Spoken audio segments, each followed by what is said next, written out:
तो कहानी के शुरू होते ही हम एक लड़की को पिलर से बंधा देखते हैं। उसे किडनैप किया गया था। किडनैपर जैसे ही उसके पास आया वो रोने लगी, गिड़गिड़ाते हुए अपनी जान की भीख मांगने लगी। मुझे छोड़ दो, इसके बदले तुम्हें जितने पैसे चाहिए मैं दूंगी। पर किडनैपर बोला, चुप चुप कर जाओ, पैसों की नहीं तुम्हारे खून तुम्हारे जिस्म की भूख है मुझे। ये कहकर वो उसे खोलते हुए एक दूसरे रूम में ले जाकर चेयर से बांध देता है और उसके सामने उसके बॉयफ्रेंड को लेकर आता है जो फिलवक्त बेहोश था। लड़की एक और मर्तबा उनकी जान छोड़ देने की रिक्वेस्ट करती है तो वो गुस्से में बोलता है, समझ नहीं आई, पैसे नहीं चाहिए, अपनी बेटी के लिए कर रहा हूँ ये सब। लड़की दोबारा पैसों की लालच देते हुए कहती है, तुम्हारी बेटी को जो चाहिए मैं उसे दूंगी, उसके इलाज पे जितना खर्चा आया मैं उठाऊंगी, बस तुम हमें छोड़ दो। लेकिन आदमी का जवाब अब भी ना था। वो कहता है, तुम्हारे पैसे मेरी बेटी को नहीं बचा सकते क्योंकि वो मर गई है और अब उसे वापस पाने के लिए मैं तुम दोनों की लाशें सटाना को दूंगा, जिसके बदले वो मुझे मेरी बेटी वापस कर देगी। ये कहती ही एक अजीब सी जिंदा डॉल उनके सामने आकर खड़ी हुई,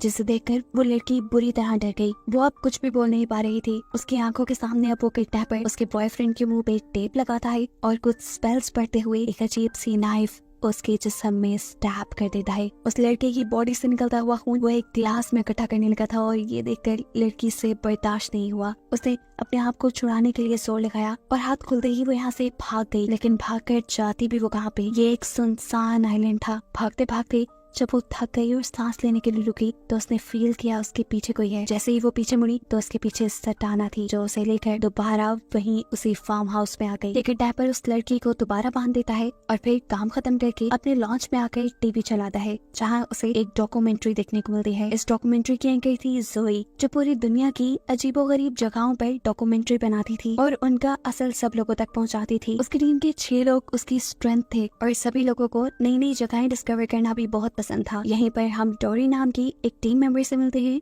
जो इन सबसे यंग है और इनकी सोशल मीडिया मैनेजर है। वो इस टाइम जोई को कुछ ईमेल्स और लेटर हार्ड फॉर्म में देती है। उनमें से एक के अलावा जोई सभी के ऊपर ज्यादा ध्यान नहीं देती। वो लेटर एक इनविटेशन की शक्ल में था और असल में एक इनविटेशन भी था। कोई आदमी जोई और उसकी टीम को अपने आइलैंड पे बुला रहा था जिसके बारे में बहुत सी डरावनी कहानियां मशहूर थी। इस आइलैंड का सुनकर जोई और उसकी पूरी टीम एक्साइटेड हो जाती है क्योंकि फाइनली उनको काफी अर्से बाद कुछ बहुत ही ज्यादा इंटरेस्टिंग मिल रहा था अपनी डॉक्यूमेंट्री के लिए। सीन कट होकर दोबारा उसी आइलैंड को दिखाया जाता है जहाँ पे किडनैपर उस लड़की के पास आया। लड़की अब रो रही थी। वो जानती थी कि ये आदमी उसके ऊपर रहम नहीं करेगा, लेकिन हुआ उसकी एक्सपेक्टेशन से बिल्कुल अलग। किडनैपर उससे माफी मांगने लगा। किडनैपर ने उससे बोला, मुझे माफ कर देना, तुम्हें मेरी वजह से जितनी भी तंगी हुई है मैं उसके लिए तुमसे माफी मांगता हूँ। ये सुनकर वो लड़की भी हैरान थी। इससे पहले कि वो किडनैपर पे पूरी तरह ट्रस्ट कर पाती, किडनैपर उसका मुंह पकड़कर उसकी गर्दन तोड़ देता है और लड़की मर जाती है। खैर अब दिखाया जाता है कि जोई की पूरी टीम उस आइलैंड पे जाने के लिए सबसे पहले एक बोट का इंतजाम करती है।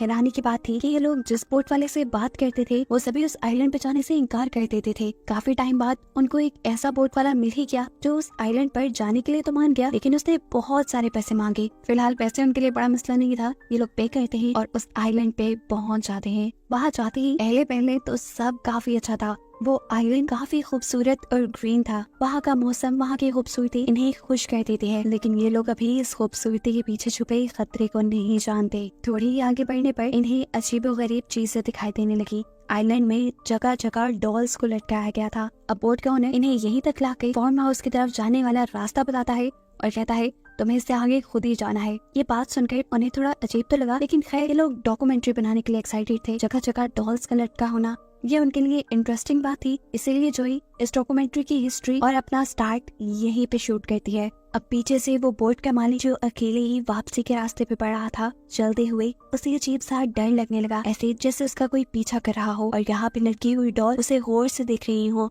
ये सारी चीजें फील होने पर वो वहाँ से भागने लगता है और अचानक उसके सामने संताना डॉल आकर खड़ी हो जाती है। ये वही डॉल है जिसकी कहानियां उसने सुन रखी थी। वो डॉल से कहता है, प्लीज मुझे छोड़ दो, मुझे बख्श दो, मैं तो यहाँ पर कुछ लोगों को छोड़ने आया था, तुम उन सबको मारते ना, उसके बदले तुम मुझे छोड़ दो। लेकिन संताना उसकी सुनती नहीं और उसका मुंह पकड़ते हुए गर्दन को मोड़कर उसे मार देती है।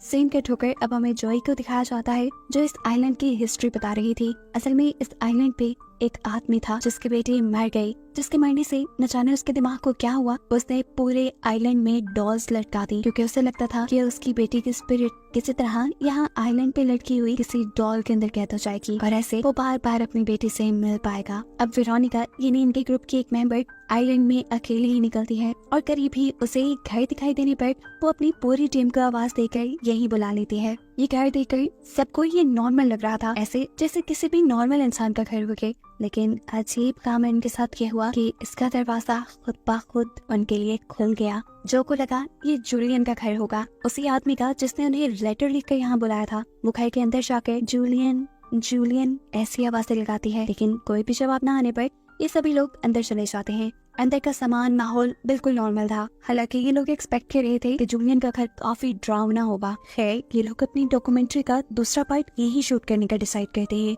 जोई बोलना स्टार्ट करती है और कैमरामैन रिकॉर्डिंग करना शुरू कर देता है। रिकॉर्डिंग करते हुए उसे जोई के ठीक पीछे सोफे पर सेंटाना बैठे दिखाई देती है। इस सबसे वो बुरी तरह डर गया। उसने रिकॉर्डिंग रोक दी और ये बात अपने पार्टनर्स को बताई। सभी थोड़ा थोड़ा डर चुके थे, लेकिन तभी अचानक पीछे से जूलियन आ गया। उसकी एंट्री भी सबको हिला गई थी, लेकिन वो सबको काम डाउन करता है और यहाँ आने के लिए वेलकम कहता है। रात हो चुकी थी। रात में वो सबके लिए बॉनफायर भी चलाता है और उनसे बातें करता है। जूलियन उन्हें बताता है कि पहले बहुत से लोग इस आइलैंड पे आया करते थे, इस आइलैंड को विजिट करने के लिए। पहले मुझे लगता था कि वो लोग मेरे लिए आते हैं, मेरा दुख बांटने के लिए आते हैं, लेकिन फिर वक्त गुजरा और मुझे एहसास हुआ ये लोग तो यहाँ सिर्फ एंजॉय करने के लिए आते हैं। तो उसके बाद से मैंने इस आइलैंड पे सब लोगों का आना बंद कर दिया। वो अब जोई को बताता है कि मैंने आपकी टीम को इसलिए यहाँ बुलाया ताकि आप सब लोगों को बता सकें कि मेरी बेटी मरी नहीं है। ये बात सुनकर वहाँ बैठे सारे लोग शॉक रह जाते हैं कि जूलियन ये क्या रहा है। तब जूलियन बताता है मेरी बेटी मरी नहीं है, उसकी सोल इसी आइलैंड पे है, लेकिन उसकी बॉडी नहीं, और मैं उसी की याद में इस आइलैंड पर डॉल्स लटकाता रहता हूँ ताकि उसकी रूह को सुकून मिलता रहे और वो उन डॉल्स में खोई रहे। सारी बातें खत्म होने के बाद वो इन सबसे कहता है कि रात में इस आइलैंड पे ठंड हो जाती है, आप लोगों को ब्लैंकेट लेकर सोना चाहिए। अगर आप चाहें तो मेरे भी घर स्टे कर सकते हैं। लेकिन ये सब लोग इनकार कर देते हैं और जोई उससे कहती है असल में हमें रात के वक्त यहाँ की कुछ शॉट्स लेने हैं, ऐसे में आप डिस्टर्ब हो जाएंगे। कोई बात नहीं, हमें टेंट्स में कोई प्रॉब्लम नहीं होगी। जूलियन अपने घर चला जाता है। ये सब अपने अपने टेंट्स में चले जाते हैं, जबकि इनमें से कपल यहाँ पास के फार्म हाउस के बेसमेंट में चले जाते हैं रात गुजारने के लिए। अभी ये लोग यहाँ पर सो ही नहीं थे कि इन्हें बाहर से किसी की हंसने की आवाज आने लगी। पहले तो नहीं लगा कि वेरोनिका और टोरी इन्हें तंग कर रहे होंगे, लेकिन फिर अचानक इनके सामने आ गई और इनकी कुछ सोचने से पहले ही सेंटाना ने उस आदमी के ऊपर हमला करके उसे मार डाला। उसकी वाइफ डरकर जोर से चीख मारती है और अगले ही सेकंड सेंटाना उसका भी काम तमाम कर देती है। वेरोना और टोरी इस टाइम आइलैंड के विजिट पे निकले हुए थे, जहाँ आइलैंड में इन्हें काफी सारी डॉल्स नजर आ रही थी। टोरी का मानना था ये सच में कोई पैरानॉर्मल एक्टिविटी है, यानी कोई डरावनी कहानी है इसके पीछे, लेकिन वेरोना इसे एक्सेप्ट नहीं कर रही थी। ऐसे में दोनों के दरमियान में बहस हो जाती है और वेरोना गुस्से में टोरी को वही आइलैंड में छोड़कर वापस आ जाती है। टोरी अब जोई के पास आती है जो स्क्रिप्ट लिख रही थी। यहाँ सर्दी भी बहुत थी, उसके पास ब्लैंकेट भी नहीं था। वो टोरी को बताती है मैं जूलियन के घर जा रही हूँ उससे एक ब्लैंकेट लेने के लिए। घर के करीब पहुँचने पर गलती से उससे शोर हो गया और जूलियन खुद ही बाहर निकल आया। उसने जूलियन को बताया कि वो तो ब्लैंकेट लेने के लिए वहाँ आई थी। तो ये सुनकर जूलियन ने उसे अपने घर इनवाइट कर लिया, उसे ड्रिंक ऑफर की और यहाँ पर ये दोनों बातें करने लगे। जोई ने जूलियन से सवाल किया अच्छा क्या मैं पूछ सकती हूँ आपकी बेटी को हुआ क्या था? कुछ सोचते हुए वो बोलता है असल में एक दिन वो दोनों बहनें खेल रही थी। अभी उसका जुमला पूरा नहीं हुआ था कि जोई ने शौक में पूछा दो बहनें, क्या तुम्हारी एक और भी बेटी है? उसकी बात काटने के गुस्से में वो जोर से टेबल के ऊपर हाथ मारता है और उसे कहता है जाओ नहीं बताना मुझे कुछ। उसकी इस अजीब गुस्से वाले बिहेवियर से जोई बुरी तरह डर गई थी। जूलियन को जैसे ही इस चीज का एहसास हुआ कि उसने गलत किया, उसने फौरन ही जोई से माफी मांग ली और कहा एक्चुअली ये सब मेरे लिए बहुत इमोशनल है, मैं बार बार वो चीजें रिपीट नहीं कर सकता, मुझे दुख होता है, दर्द होता है और शायद इसी दर्द को छुपाने में मैं गुस्सा कर गया, अब सॉरी। जोई भी इस टाइम उसकी इमोशन समझती है और उसे कहती है कोई बात नहीं। अब जूलियन उसे ब्लैंकेट लाकर देता है और जोई अपने कैंप में वापस सोने के लिए चली जाती है। ये लोग सो गए और आधी रात में हमने देखा कि एकदम से कोई जोई के पीछे आकर खड़ा हो गया और उसने जोई का मुंह पकड़ के उसकी गर्दन तोड़ के उसे मार डाला।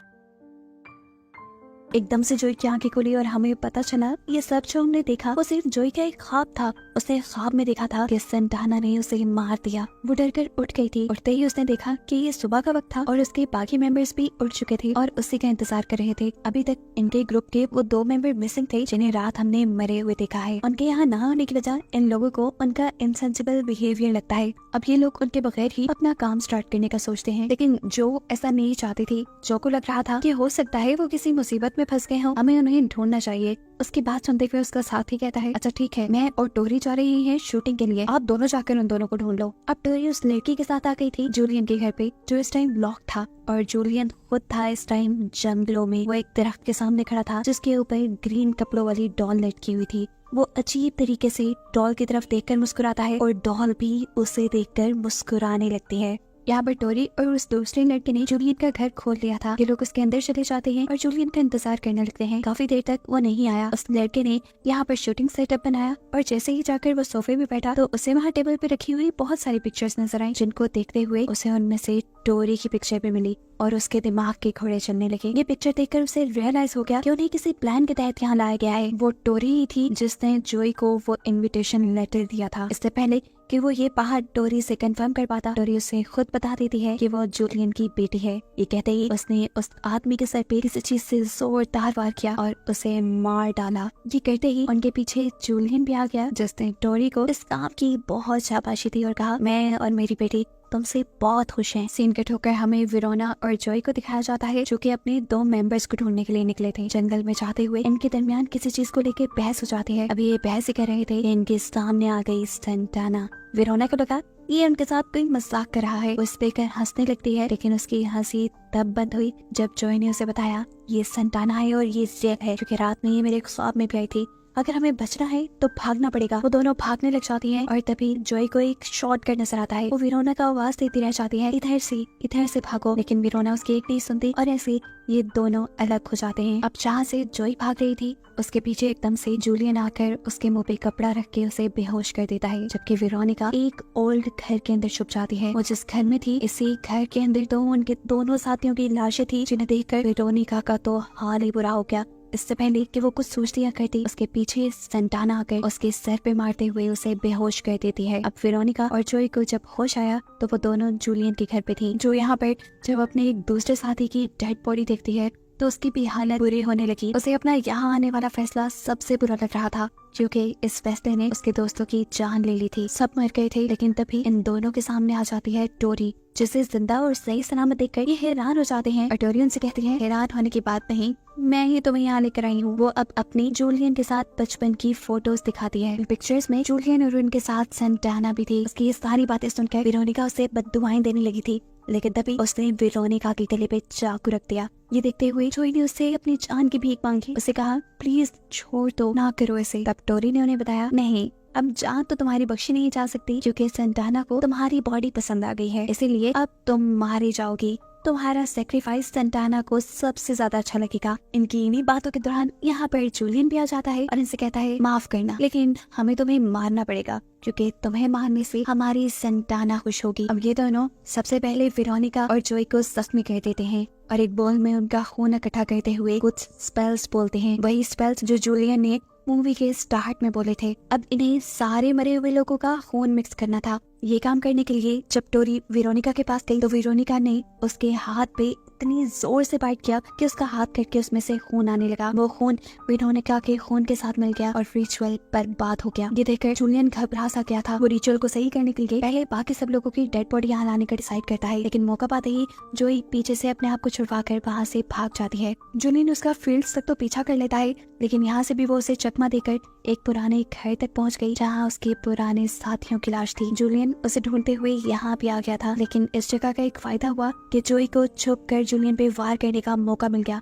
जैसे ही जूलियन उसके सामने आया, उसने यहाँ पड़े हुए एक स्टील रॉड से उसे मार डाला। उसे मारते ही यहाँ पे टोरी आ गई, जो अपने डैड को मरा हुआ देखकर बहुत दुखी हो चुकी थी। इससे पहले कि वो जोई को कुछ कहती, जोई उसे भी मार देती है। अब वो बुरी तरह रो रही थी, क्योंकि वो जानती थी ये सब जो उसने किया वो उसने खुद नहीं किया, बल्कि उससे शैतानी ताकतों ने करवाया है। अभी वो ये सब सोच ही रही थी कि एकदम से उसके सामने सेंटाना आ गई और सेंटाना ने उसे गले से पकड़ते हुए मार दिया। इसके बाद सेंटाना ने अपना रिचुअल खुद पूरा किया और सभी लोगों का खून मिलाते हुए अपने आप को एक ह्यूमन बॉडी के अंदर चेंज कर लिया। कहानी के आखिर में दिखाया जाता है कि सेंटाना अब इस आइलैंड पे अकेली ही रहती है। जोई और उसकी पूरी टीम मारी जा चुकी है, जबकि सेंटाना जोई जैसे और मासूम लोगों का इंतजार कर रही है ताकि उसकी शैतानी ख्वाहिशात पूरी हो सके। और बस इसी ही बताते हुए ये कहानी यहाँ खत्म हो जाती है।